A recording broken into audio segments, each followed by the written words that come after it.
Hey everybody, thanks so much for joining us today. This is another Q&A on COVID-19, the COVID-19 situation out in the industry. I'm here today with Christine Tenley, and she's going to talk a little bit about the executive order, the safety at plants, and how plants should, what plants should focus on most intently in terms of keeping their employees safe and things like that. So Christine, obviously with the executive order coming down, plants now have, two responsibilities almost. They're responsible for feeding the world, right?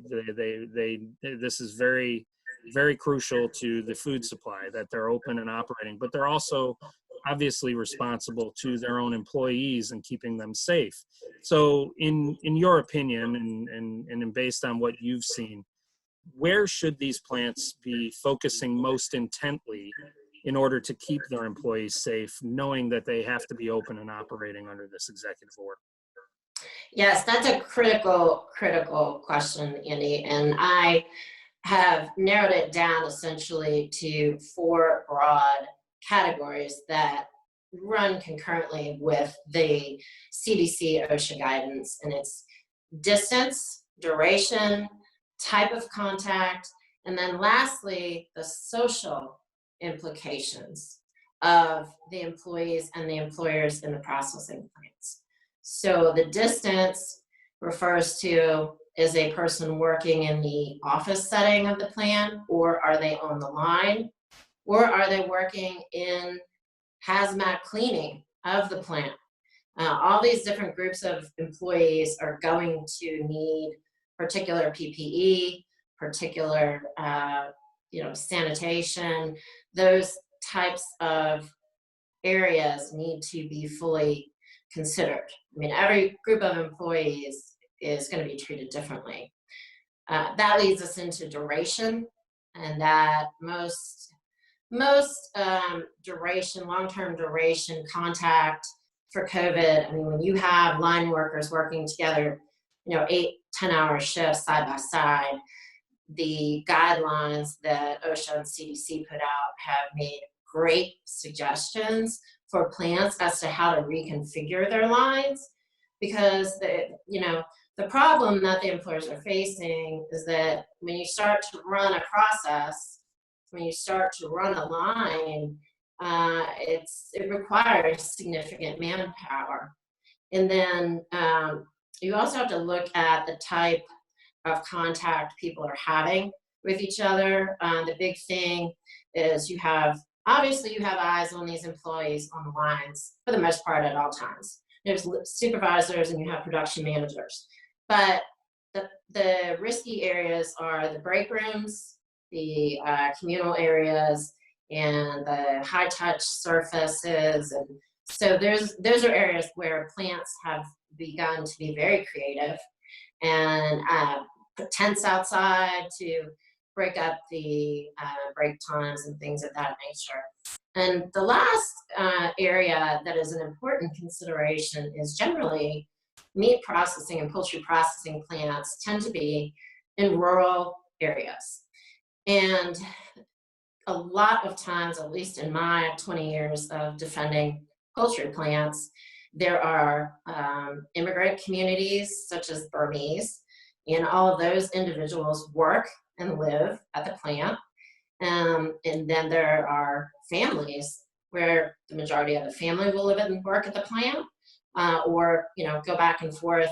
And there is the potential for reinfection or just passing this virus around.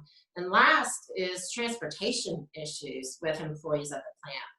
A lot of times you will see them carpooling, riding with others. So it is important for the processing plants to really communicate with the employees, personally as to safety. So taking it beyond plant safety, talking to the employees, having a point person, having a hotline, having those resources, those health resources for them are going to go a long way versus just keeping everything within the plant and only worrying about the employees in the plant. So that's interesting because what I was going to ask next was how well prepared did you think the industry was for preventing an infection, a virus like this from spreading? And really, on the plant floor, they're probably pretty well prepared, but now it sounds like they've got to go beyond, and maybe they weren't as prepared for worrying about things like break rooms and carpools, outside of work situations.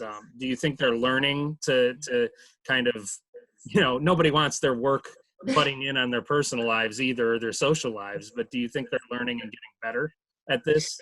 Yes, most definitely. I would say my corporate clients have done much worse dealing with this than a processing plant, which already has medical personnel on site. They're used to employees being at risk for safety. There's, heavy machinery. They deal with fatalities, unfortunately, on a fatalities and serious injury significantly. So they are more prepared, but I believe they have been having to update and continue to change how they operate as far as the amount of PPE they need, their ability to get it, our supply chain logistics, the backlog of even getting the hand sanitizer. I mean, I'm sure, as a personal consumer, have seen the trickle-down impact of everything. So when you have a plant that has 1,500 employees coming in, and you have that additional burden of, getting the animals through the processing and out the back door to Publix and Kroger, it's a very heavy burden they're facing, and they are doing the best they can and being very imaginative in coming up with how best to balance the risk and the food production versus we have to keep everybody safe. So it has been a very stressful time for a lot of my clients in particular. What would you say, just off the top of your head, just kind of put you a little bit on the spot here? What's the most interesting? Yeah, these are always fun, right? What's, yeah, thanks, Andy. What's the most interesting or innovative thing you've seen succeed so far in terms of maybe some of your clients? And you don't have to name them, but Sure. what solutions wise, what has been like the most interesting thing you've seen?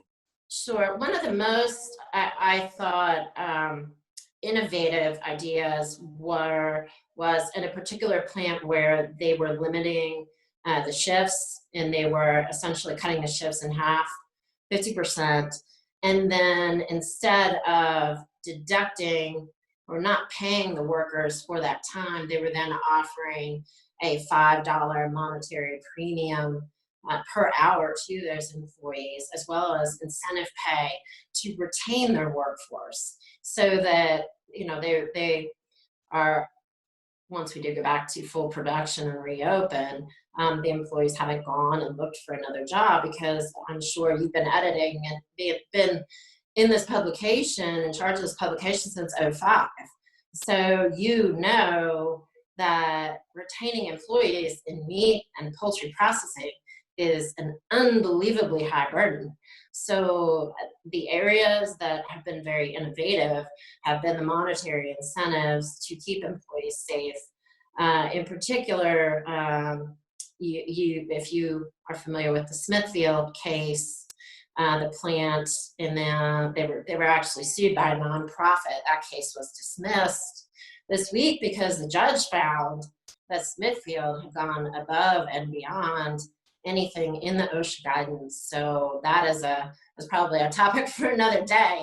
But what Smithfield did in response to that lawsuit, they really, really stepped up to the plate, and we're going to see more creative and innovative solutions. The last thing I will say is, from a psychological perspective for the employees at the plant, what Tyson has done by partnering with Axiom Medical to come in and really amp up their medical presence is significant. I mean, normally at a plant, you'll have a safety director, you'll have a couple nurses, but in this type of situation, it is critical that these companies invest in partnering with third-party occupational safety professionals. I would say that. I would say the pay incentives, and then the additional psychological security of having a more beefed up medical professionals on site.